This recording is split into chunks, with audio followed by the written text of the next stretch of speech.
Toby de Gran comes under.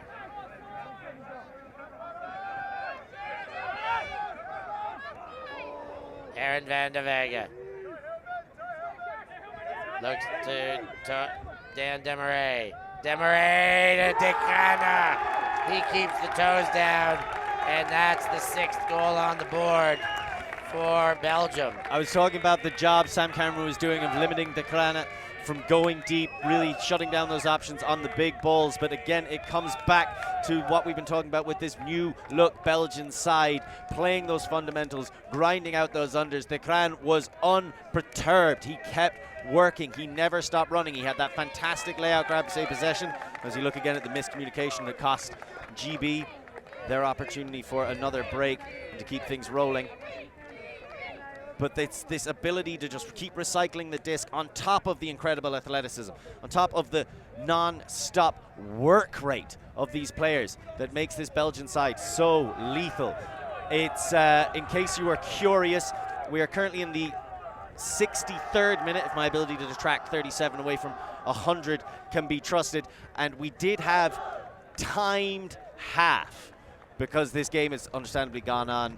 Joel Terry, Benjamin Yonkers, I don't think either of them are going to be returning to this game. We wish them the absolute best. So what happened was after the 50-minute mark, it was effectively +1 onto the cap. We had that incredibly long point, which led it to being a half at 6, which is what we just saw. Half at 6, a big start for the Belgians. GB have been clawing their way back in. I mean, the fight very, very evident in this one. It is anybody's game still. Belgium, I mean, the losses of those players you mentioned, Joel Terry out, Ben Yonkers out, as far as it hurts both teams, balancing both of them. We're going to have a look back at that second half right now and summarize things here. It's the Tokai halftime summary show here, Lorcan. So let's see if we can take a look at some of these highlights from the first half.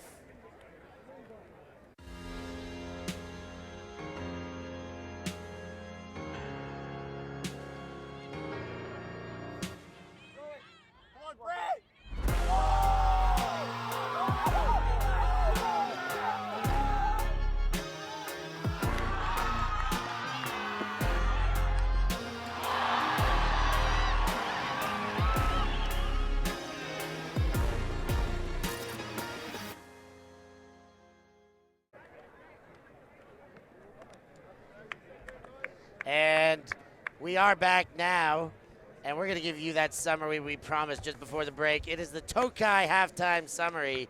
Here's a look. Start of the game, we talked about Derek Lorcan getting a couple of these assists. The first one, what a play by Zvaats to kick things off. That's the first break by the Belgians. And it set the tone for the kind of highlight plays that are going to define this game. Just absolute trust, throwing it to Zvaats. And the Belgians did take the early lead and took early control of this game. Big time hand block by PJ. So they were the first ones to get a break. That break pushed them up to 3-1. Remember, they started on serve. This was another massive block. Incredible stuff. De Gran over Yo.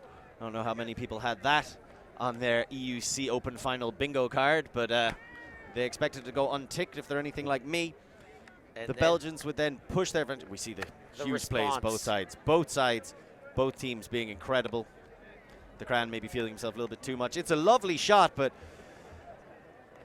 when Abrams is in the area, he's still willing to get horizontal. He did actually have to come off after that play, showing you just how much sacrifice they're willing to make.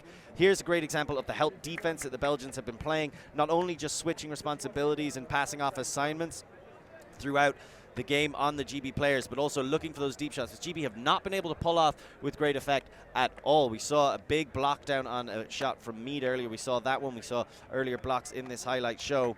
That's the big break there by GB to get them on the break board finally. Necessary break. They were 5-2 down. They had the hold to make it 5-3. They were able to get that break to make it 5-4, and that was what we generally call like the game defining points. It went on for such a long time. There was 3 turnovers by the D-line on that point. So when you look at those break chances, 3 of those break chances came on that 1 point, which goes to show you why GB are currently down 6-4, but have more break chances. It was that one incredibly long, challenging point. They came out on top, and we thought, Ben, he's gone.